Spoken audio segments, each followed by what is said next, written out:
Boa noite a todos. Irmãos, nós podemos trazer uma definição importante para a nossa reflexão nesta noite sobre o caos. Nós falarmos sobre caos, podemos tratar o caos como a total desarmonia ou confusão dentro de um espaço qualquer. Seja esta confusão no simples campo das ideias ou naquilo que é material em um lugar qualquer onde nós estivermos. O caos, então, ele vai estar presente onde houver esse desencontro de ideias, essa desunião de informações, esse excesso de materiais, confusão que você pode encontrar em qualquer local. Nós podemos ver isso em vários ambientes, e um deles eu observei certa vez, quando estava assistindo um episódio de uma série, não sei se você já teve a oportunidade de ver, que se chama Acumuladores. Em um certo canal você poderia até encontrá-lo. Uma vez que eu estava assistindo esse episódio, mostrava então pessoas que eram levadas ao excesso. Pessoas que, pelo tanto acumular de suas vidas, elas chegavam a um momento da história delas, onde a casa já não tinha mais espaço para nada. E um desses episódios era uma senhora que morava numa casa sozinha, e esta senhora ela já não tinha mais espaço, nem mesmo dentro do seu banheiro, tamanha era a quantidade de objetos que ela acumulava dentro de casa. Se tornou um repleto caos naquele local pela desordem que existia ali dentro. A sala de estar dela repleta de objetos, o quarto repleto de objetos, a cozinha repleta de objetos, o banheiro repleto de objetos, ao ponto desta mulher chegar a não se preocupar nem mais com a sua higiene básica, porque nem mesmo as necessidades básicas ela podia fazer mais no seu banheiro. Tamanho era o caos que ela estava vivendo. Tamanha era a desordem que aquela mulher estava vivendo naquele instante. Nos vídeos mostravam até os roedores, ratos passando, porque um acúmulo de muitas coisas e muita sujeira vai surgindo, chega ao ponto que a pessoa perdeu o controle, ela já não sabe mais o que está ali, que é válido, o que não é válido mais, o que é lixo, o que não é lixo mais, o que é utilizado, o que não é. Uma completa bagunça, uma completa desordem.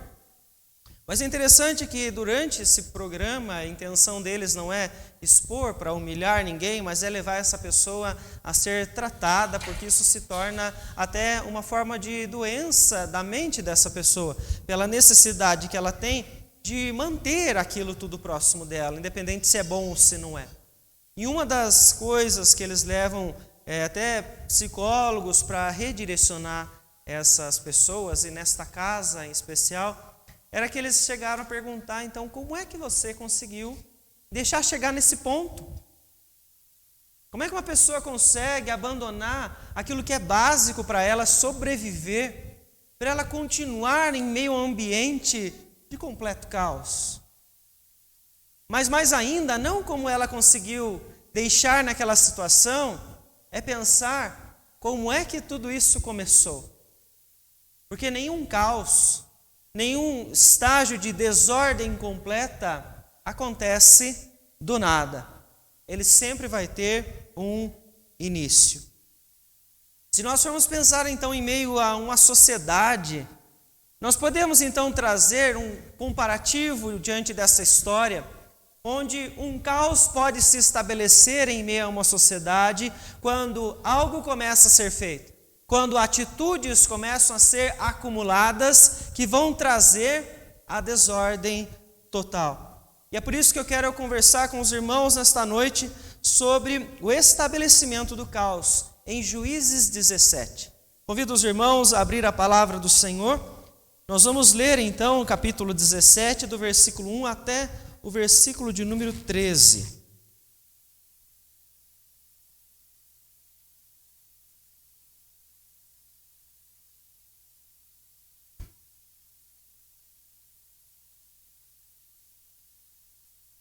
Juízes 17, do versículo 1 até o versículo de número 13. que diz o seguinte, palavra do Senhor.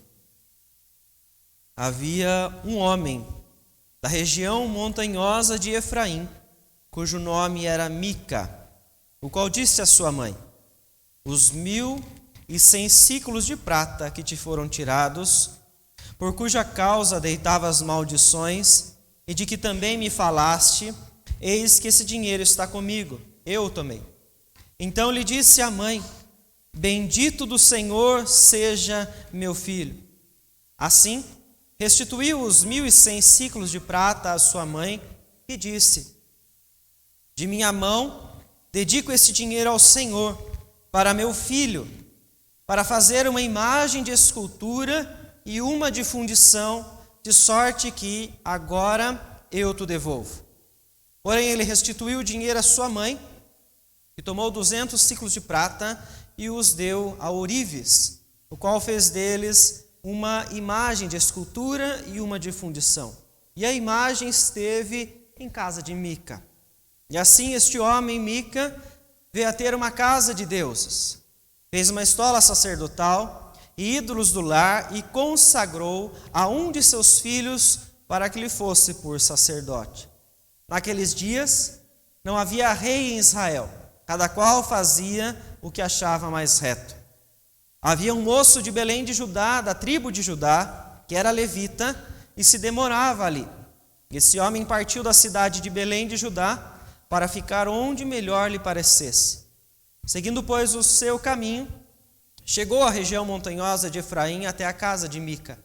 Perguntou-lhe: de onde vens? Ele lhe respondeu: sou levita de Belém de Judá e vou ficar onde melhor me parecer. Então lhe disse Mica: fica comigo e sê-me por pai e sacerdote. E cada ano te darei 10 siclos de prata, o vestuário e o sustento. O levita entrou e consentiu em ficar com aquele homem, e o moço lhe foi com um de seus filhos. Consagrou Mica ao moço levita, que lhe passou a ser sacerdote, e ficou em casa de Mica. Então disse Mica: sei agora que o Senhor me fará bem, porquanto tenho um levita por sacerdote. Vamos orar mais uma vez? Feche seus olhos.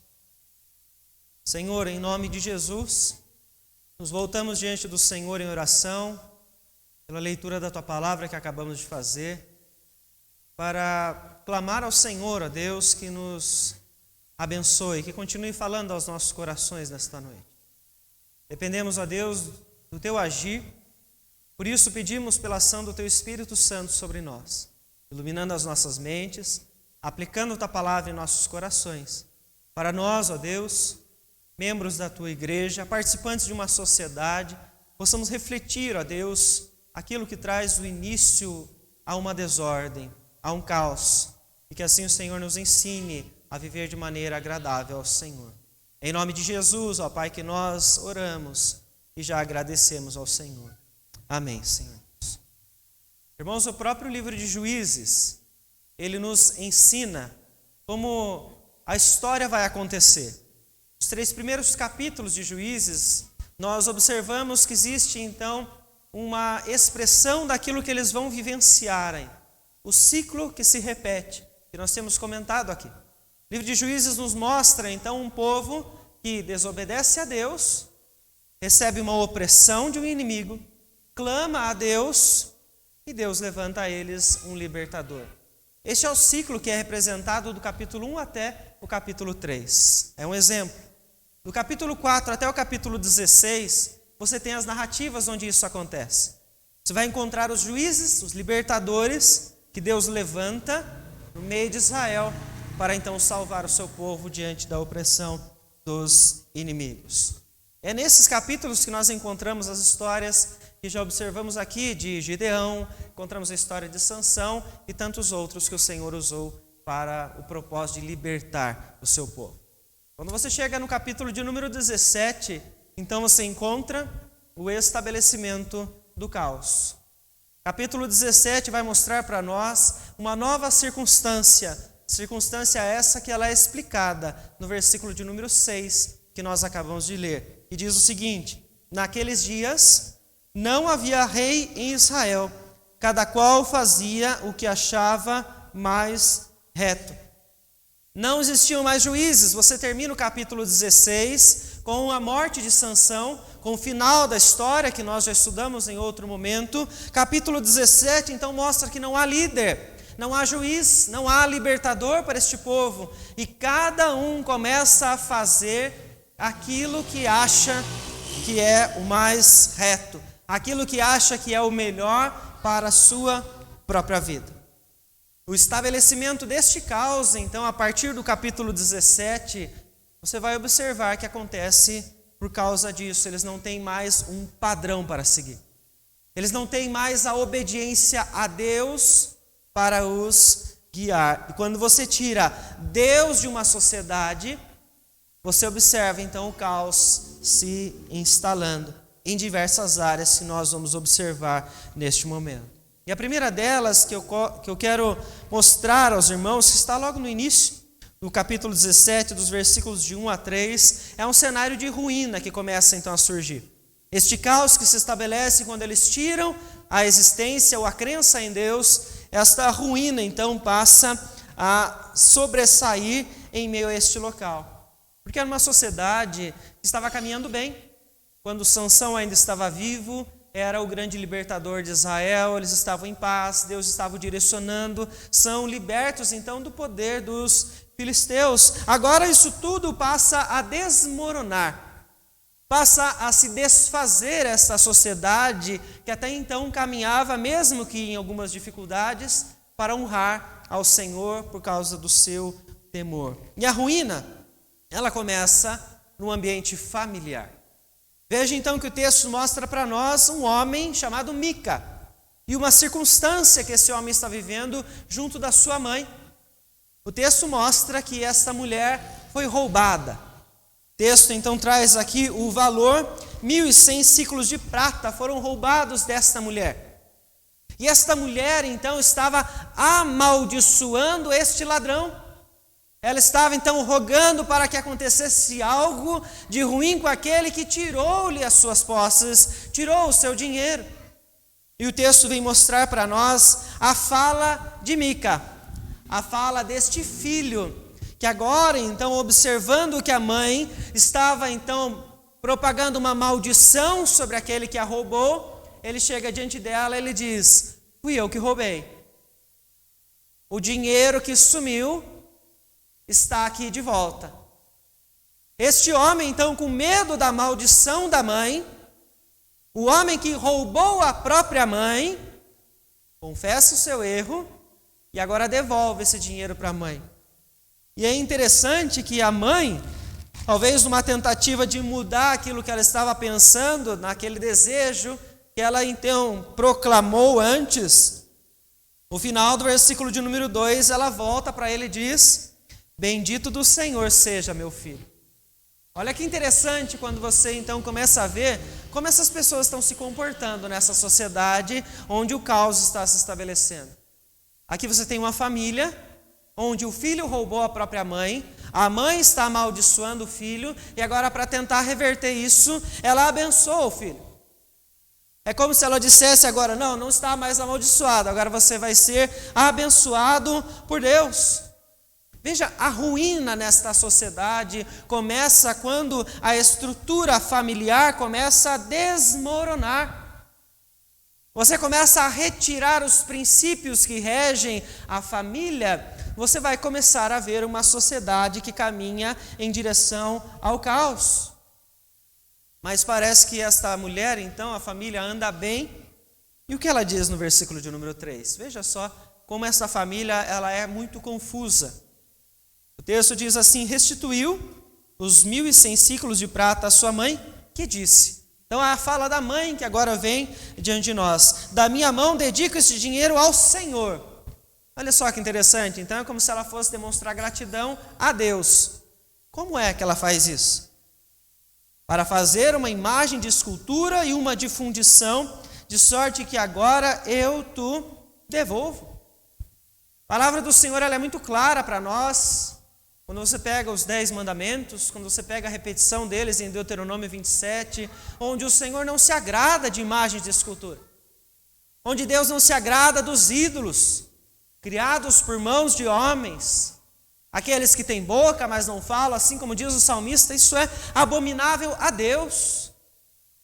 Em certo momento, inclusive o Senhor que mandou que uma serpente de metal fosse construída para curar o povo, essa serpente, se passasse a ser adorada, ela substituiria Deus no coração do povo. Então o Senhor faz com que essa serpente não permaneça diante deles, para que eles não olhassem para ela e o adorassem. Porque Deus não se agrada da adoração de imagens, não se agrada da adoração de ídolos, mas esta mãe, entendendo então a sua gratidão a Deus, ela manda fazer uma imagem de escultura com uma parte do dinheiro que o filho ladrão acabou de devolver. Olha que confusão que você encontra na mente desta família. Desta mãe, deste filho, os conceitos que eles têm estão completamente desorientados. Veja, o que é mais valioso para esta mulher neste momento? O que é mais valioso para esta geração aqui representada por esta família? Para esta mulher, o que mais vale nesse momento são os 1.100 ciclos de prata que haviam sido tirados dela. Ela não está se importando com o filho, ela não está se importando com o seu relacionamento com Deus, ela simplesmente entendeu que o dinheiro voltou para ela e agora está tudo bem. De alguma maneira ela acha que a intenção dela de agradar a Deus vai funcionar e está tudo bem.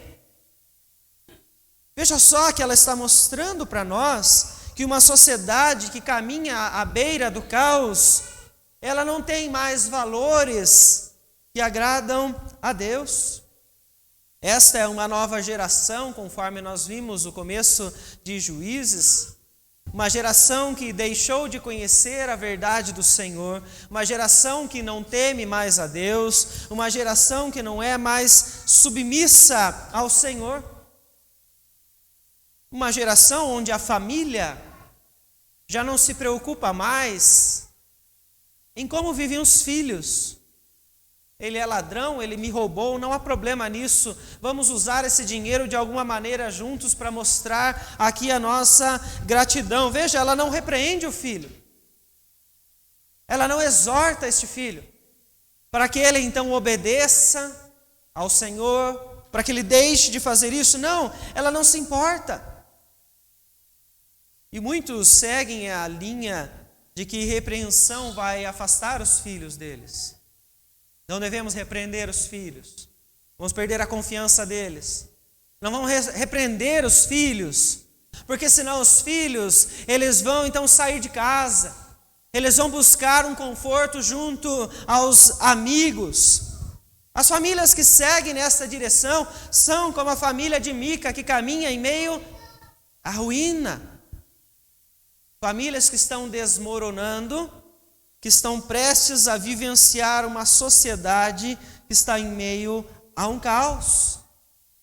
Mas eu pergunto a você, os filhos, que hoje são crianças, que são adolescentes, que são jovens, vamos olhar até essa faixa etária, eles permanecerão assim para sempre?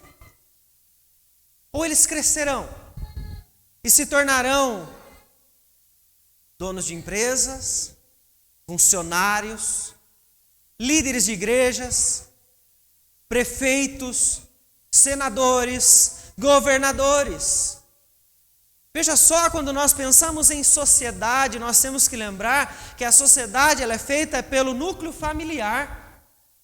E quando existe, portanto, uma ruína na família, nós vemos que a sociedade ela passa a caminhar para o caos. Eu não sei quanto que você se preocupa hoje com o conceito de família.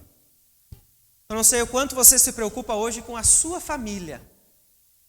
Mas você percebe que nós estamos nos aproximando de um momento de decisão, de um momento de escolha, onde existe um detalhe na pauta da maior parte dos planos de governo dos candidatos que nós temos hoje.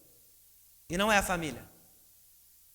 Na maior parte deles, porque a massa está então propagando essa ideia, eles estão então inserindo defesa, maneiras de articular, de defender, de proteger aqueles que se enquadram hoje no grupo chamado LGBT, que quantas outras letras a sociedade está acrescentando a cada dia que eu já não sei mais de cor. Há problema em defender as pessoas? Há problema em dar direito a elas, segurança a elas? Não, não há problema. Tem que ser tratado de maneira justa, tem que ser tratado com respeito. O problema está quando as pautas são voltadas para um núcleo de pessoas que não se importam com o padrão familiar que é agradável a Deus. Isso traz para nós um entendimento nas entrelinhas. Aqueles que se preocupam mais com os grupos que você tem na sociedade do que com o padrão familiar, talvez essas pessoas então não se importem se lá na frente alguém propor para que a família não seja mais esta. Que a sociedade seja conduzida para ensinar então que família não é mais um pai, uma mãe, um homem, uma mulher e os seus filhos, mas qualquer formato. E quando isso for estabelecido, isso vai ser ensinado em todos os lugares. E nós precisamos pensar qual é o nosso conceito. O que é que nós entendemos como família? Quem criou a família? O que é o padrão de família? Quem define isso? Se você não tem isso muito bem claro na sua mente, conforme aquilo que as Escrituras nos ensinam, você corre um grande risco de conduzir a sua casa à ruína e assim, portanto, conduzir uma sociedade à beira de um caos. A sociedade, então, que abandona o temor e a submissão a Deus, trazendo assuntos particulares como superiores àqueles que agradam ao Senhor, podem trazer ruína a toda a sociedade. Podem levar várias pessoas de outras gerações a viver aquilo que é desagradável a Deus e sofrer as consequências por isso. Apoie aqueles que não valorizam a família com todas as suas forças e colhe os frutos disso nas gerações seguintes. Colhe os frutos disso nos seus filhos, seus netos, bisnetos e a continuação de todas as nossas famílias que vão viver em meio ao grande caos que nós plantarmos nos nossos dias. O texto mostra para nós, então, esta família que já está desmoronando, mas a mãe de Mica, então, ela quer agradar o filho, não quer repreender, ela quer cuidar dele. E o texto continua mostrando para nós, então, quais os valores que direcionam esta casa, quais os valores que direcionam a vida espiritual deste lar. Vejam só o que o texto vem dizer a partir do versículo 4. Porém, ele restituiu o dinheiro à sua mãe, que tomou 200 siclos de prata e os deu aos ourives, o qual fez deles uma imagem de escultura e uma de fundição. Cumpriu, portanto, com aquilo que havia proposto, né? Vamos, então, fazer isso, dedicando esse dinheiro ao Senhor. Ela constrói esta imagem de escultura. E onde esta imagem ela fica? Quem então começa a cuidar dessa imagem? Final do versículo 4 diz: a imagem esteve em casa de Mica. Veja então aqui que nós começamos a observar que o problema não está só com a mãe, mas o problema já está também com o filho, porque a confusão na mente deste filho com relação a uma vida com Deus, ela é muito nítida, ela está muito clara aqui para nós. O texto então diz para nós no versículo 5: e assim este homem, Mica, veio a ter uma casa de deuses. Este homem então, ele tinha vários deuses ali, talvez, da que a família abraçava. Ele tinha uma estola sacerdotal. Este homem então, ele acaba precisando de alguém para continuar a construção desta religião que agora está sendo definida aqui. Porque para ele não existe um padrão de culto, um padrão de adoração, um Deus a quem deve ser servido, ou o único Deus? Não, para Mica, portanto, ele está mostrando para nós o que muitas pessoas vivem hoje, quando elas relativizam a espiritualidade. Nós vivemos em meio a uma sociedade onde muitas pessoas que vivem dentro das igrejas, elas ouvem um pouco aqui do espiritismo, ouvem um pouco aqui do catolicismo, elas ouvem um pouco aqui do testemunho de Jeová, ouvem um pouco aqui do protestantismo, elas colocam isso dentro de um caldeirão, juntam tudo e definem: esta é a minha crença. Porque eu entendo que isso é bom para mim, porque eu tenho que definir o que é o certo e o que é errado, quem é Deus e o que não é Deus. Mica está fazendo isso. Ele não está se importando com o que a mãe falou sobre agradar ou não a Deus, agradecer ou não a Deus. Ele tem a sua própria maneira de cultuar, sua própria maneira de adorar aos seus deuses, aos quais ele tem em sua posse, na sua casa. É como se ele estivesse então construindo uma nova religião. Mas essa religião ela estava um pouco incompleta. E então o texto mostra para nós que Mica consagra um dos seus filhos. Para qual função? Final do versículo de número 5, para que este fosse então um sacerdote. Veja só, a palavra do Senhor, ela traz algo muito claro para nós. Os sacerdotes, perante a lei, seriam homens da tribo de Levi, descendentes de Arão. Fora este grupo, ninguém poderia então ser sacerdote. Levitas, para servir a Deus de maneira que o Senhor se agradasse. Mica está pouco se importando com isso. Ele está construindo aquilo que é o ideal para ele, para a mente dele. Porque na mente dele, ele entende: religião e espiritualidade sou eu quem devo definir. O estabelecimento de um caos conduz a sociedade a desconsiderar aquilo que rege uma fé com princípios agradáveis ao Senhor. Uma sociedade que está caminhando ao caos, inicialmente ela tem a ruína da estrutura familiar e ela passa, portanto, a desconstrução da espiritualidade. Veja que você encontra que isso está acontecendo nos nossos dias. Se você olhasse há um tempo atrás e falasse sobre adoração ao Deus verdadeiro, ao Deus dos cristãos no Brasil, você via isso sendo recebido com muito respeito. As posturas, os pensamentos, as defesas que a igreja cristã tem. Hoje em dia as coisas começaram a mudar. Existe uma lei em pauta tramitando no México para que o país, pela lei, obrigue as igrejas a reinterpretar a Bíblia. Estão querendo tornar isso lei. Isso parte então de um deputado transgênero que está lutando pela sua causa. Vamos então relativizar toda espécie de espiritualidade, toda a religião, vale qualquer coisa. Vamos concordar com tudo, e nós vamos colher o caos. O caos de uma sociedade que não sabe mais o que faz, como ela deve dirigir a sua vida, como ela deve conduzir a sua família. Não vão saber mais o que é certo e o que é errado. É o que está acontecendo aqui no livro de Juízes. Porque o próprio Mica, quando você então continua a leitura a partir do versículo de número 7, ele vai conhecer um levita. Um levita que está procurando um lugar para morar, um lugar para que ele possa se sentir bem. E quando ele chega à casa de Mica, ele se depara com uma circunstância. Mica é um adorador de ídolos, e Mica está precisando de um levita. Então Mica chega diante dele, e ele diz então no versículo de número 10, fica comigo, e sê-me por pai e sacerdote. Quando ele usa a expressão pai, ele está falando sobre um líder espiritual, aquele que vai guiá-lo na espiritualidade.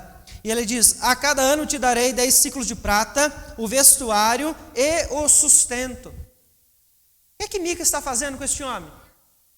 Está comprando aqui o serviço que ele estava então exercendo para honrar a Deus.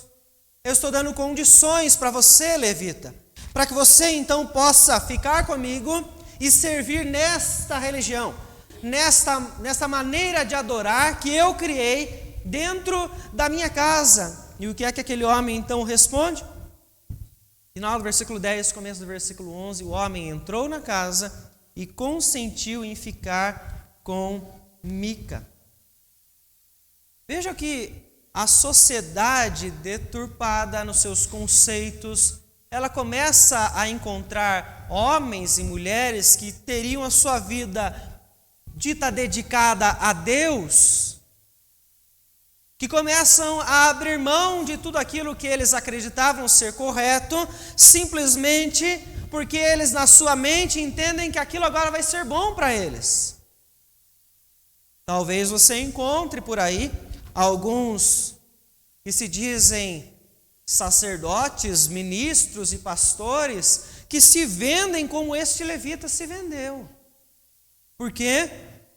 Porque a sociedade caminha para relativizar este conceito de espiritualidade. Não, está valendo tudo. O que importa é o meu sucesso, o que importa é eu conseguir vencer, é o meu conforto, é o meu comodismo. Veja que a palavra do Senhor na primeira carta de Pedro, ela lembra que a igreja foi chamada da mesma forma como este homem para ser reino de sacerdotes, representar, portanto, ao próprio Deus no meio do povo, mostrar para as pessoas que existe um Deus verdadeiro. Quantas pessoas na igreja cristã abandonam diariamente a vocação, o chamado de Deus, porque elas foram então compradas pelos argumentos do mundo. Porque elas foram convencidas de que aquelas atitudes, de que aqueles valores eram muito mais preciosos para elas do que o chamado que Deus traz em sua palavra. O que é mais valioso para a sociedade hoje? É o temor? É a submissão a Deus? Ou é a vontade própria? O pensamento que ela entende do que é família e do que é espiritualidade.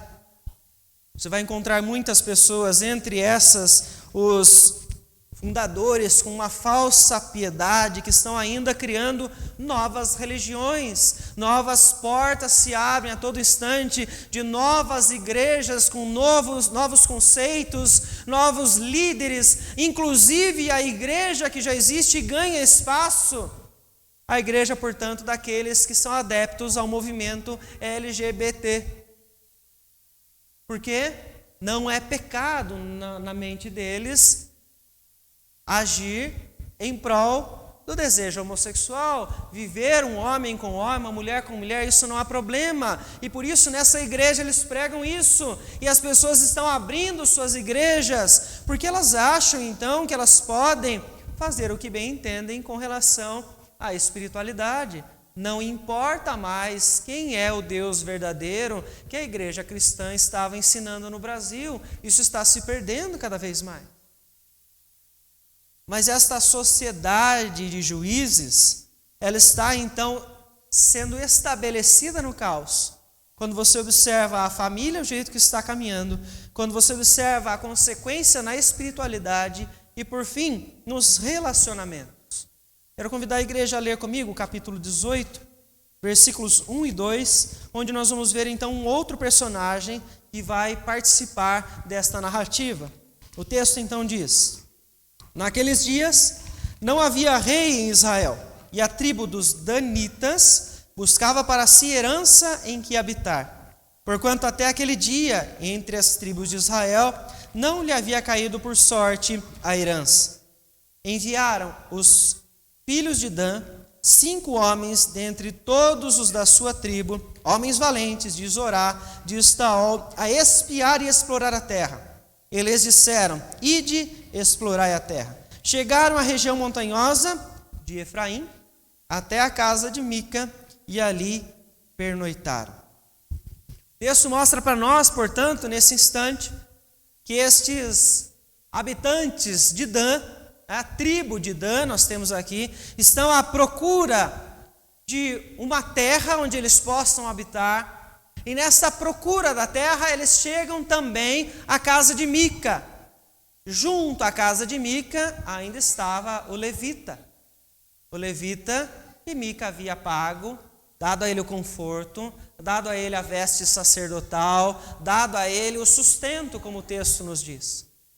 E é interessante que ao conhecer aquele homem, ele pergunta: por que você está aqui? E ele conta àqueles então homens da tribo de Dan que ele havia sido pago para servir ali como levita, porque Mica estava dando a ele tudo aquilo que ele precisava. Os habitantes de Dan, portanto, no versículo de número 14, voltam para os demais e o texto diz para nós o seguinte: os 5 homens que foram espiar a terra de Lais disseram a seus irmãos: sabeis vós que naquelas casas há uma estola sacerdotal e ídolos do lar e uma imagem de escultura e uma de fundição? Vede, pois, o que haveis de fazer. Veja só então que aqueles homens voltam, eles dizem: vocês sabiam que lá existe isso? Existe essa pessoa? Existe essa circunstância? E o final do versículo 14 diz: vocês sabem então o que vocês devem fazer. Se você for olhar que a tribo de Dan, ela deveria honrar ao Senhor, quando eles se encontrassem, se deparassem com uma situação onde um povo que habita numa terra é idólatra, assim como todas as outras batalhas, eles sabem então que devem chegar naquela terra, retirar aqueles que são inimigos deles, tirar toda a idolatria, para que eles possam ali habitar e honrar ao Senhor. O texto mostra para nós que eles vão até a esta casa. Eles vão novamente até a casa de Mica. E o que eles fazem lá?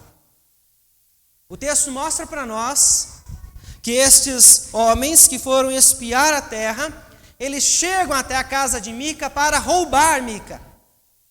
Roubar a imagem de escultura, roubar a estola sacerdotal, roubar os ídolos do lar que Mica então tinha dentro de sua casa. Vejam, irmãos, numa sociedade onde a religiosidade está relativizada, vale até mesmo roubar os utensílios de culto de qualquer Deus, infringir qualquer lei, tirar daquelas pessoas o que lhes pertencem. A tribo de Dan deveria ser uma tribo obediente e que honra a Deus, mas eles não. Eles são recebidos pela hospitalidade de Mica, mas eles estão lá para roubar, para tomar aquele Deus para eles. Até o momento em que eles se deparam com um levita, que serve a Mica, perguntando para eles: o que é que vocês estão fazendo? Por que vocês estão fazendo isso? E é interessante que naquele momento, este homem, ele vai então receber uma proposta. A proposta é: abandone Mica, venha conosco servir como levita, como sacerdote, porque você vai ganhar muito mais servindo a uma tribo inteira do que apenas uma família. E o que é que esse levita faz? Ele abandona tudo, porque a chance dele agora estar muito melhor colocado é muito maior. Ele vai ser mais reconhecido pelo seu serviço. Mais pessoas vão saber quem ele é. E veja que interessante, o que é que mais vale numa sociedade estabelecida no caos? É a palavra dita e cumprida ou a ambição de um coração avarento? Este homem sabe que dentro de uma tribo ele pode conseguir muito mais. Ambicioso e interesseiro, não se importa nem um pouco com o seu relacionamento com Mica, apesar da circunstância, mas ele havia deixado ali a sua palavra, havia um voto diante de Mica que ele iria servir com ele. Ele se junta com aqueles homens da tribo de Dan e passa a roubar aqueles utensílios e então servir como sacerdote junto à tribo e não mais juntamente com Mica. Vejam só que o caos se estabeleceu nessa sociedade. A família já está desmoronando, a espiritualidade já está completamente confusa e os relacionamentos já não são mais algo importante, é algo fútil, é algo descartável. Pouco importa numa sociedade que está à beira do caos, quem está perto de quem ou qual valor esta pessoa tem. Relacionamentos agora são completamente frágeis. A impressão é que você tem alguém muito forte do seu lado, mas ao passo em que ela encontra algo melhor, ela vai se afastar de você e ela vai passar a viver aquilo porque aquilo é mais interessante para ela. Coração ambicioso, de pessoas que não querem agradar a Deus porque não temem ao Senhor, não vivem em submissão a Deus. Elas vão trilhar o caminho que for mais valioso para essas pessoas. Uma sociedade que vive desta forma, ela colherá os frutos quando o caos se estabelecer cada vez com mais intensidade. Quando deixarem de se preocupar uns com os outros, deixarem de se preocupar com a estrutura familiar e deixarem de se preocupar com a espiritualidade, a sociedade vai vivenciar um tremendo caos. Enganam-se aqueles que dizem ser cristãos e utilizam até o cuidado com o próximo, o amor com o próximo, o respeito como uma moeda de troca. Nós o fazemos porque nós vivemos uma vida de serviço e de temor ao Senhor, e não para conquistar algo diante do Senhor. Então veja, a sociedade quando ela abandona isso, é porque antes ela já abandonou todo o seu temor e sua submissão, respeito a Deus. Mas a pergunta que nós temos que ver é que onde há um caos estabelecido, ele não surge completo de uma hora para outra. Existe um começo, e o começo está no versículo de número 6 do capítulo de número 17. Naqueles dias não havia rei em Israel, cada qual fazia o que achava mais reto. Como é que inicia-se um caos em meio a uma sociedade? Retirando Deus do meio dessa sociedade, fazendo cada um conforme aquilo que acha mais correto. O detalhe que é interessante nesse texto, e talvez tornando ele ainda mais triste na sociedade em que o povo de Israel vivenciava, é o que diz no versículo de número 30 do versículo 18. Acompanhe comigo a leitura deste versículo que diz: os filhos de Dan levantaram para si aquela imagem de escultura. E Jonatas, filho de Gerson, o filho de Manassés, ele e seus filhos foram sacerdotes da tribo dos danitas até ao dia do cativeiro do povo. Quem é Jonatas? Quem é este homem que abriu mão de qualquer tipo de princípio para então se vender primeiro a Mica, depois abandonar o seu compromisso com Mica para assumir uma responsabilidade não com uma família, mas com uma tribo inteira? Jonatas é neto de Moisés. E veja só que interessante, porque você conhece muito bem a história de Moisés, e como este homem era temente ao Senhor, quanto este homem fez por Deus para guiar o povo de Israel em meio ao deserto, para que eles chegassem a conquistar a terra prometida. Porém, você está observando 2 gerações à frente, o que ele está colhendo com aquilo que os seus filhos fizeram, com o conhecimento e o temor diante do Senhor. O livro de Juízes começa mostrando para nós que nasce uma geração que não conhece mais a Deus, e no meio dessa geração está o neto de um homem que foi muito temente ao Senhor, que foi Moisés. Relatado como um grande líder em toda a palavra, inclusive no livro aos Hebreus, porque ele foi sim um grande exemplo para este povo, ao qual eles deveriam entender que ele era apenas uma figura de um líder, figura de um profeta, que trazia, portanto, a imagem do próprio Cristo Jesus. Vejam só, irmãos, o texto ensina para nós, a sociedade pode colher um grande caos, dependendo daquilo que nós plantarmos hoje. Se você se preocupa com a sua casa hoje, você precisa se preocupar com as suas escolhas. Porque aquilo que você escolhe hoje, você está plantando para aqueles a quem você ama e para aqueles que ainda virão dos seus descendentes. Por isso você precisa responder o que é mais valioso para você hoje. O que é que mais importa na sua vida? Isso vai definir se a sua família em algum instante vai desmoronar ou não. Se a espiritualidade do seu lar vai permanecer intacta ou não. Se a sua casa vai ser, portanto, aquela que promove o cuidado e o respeito para com o próximo.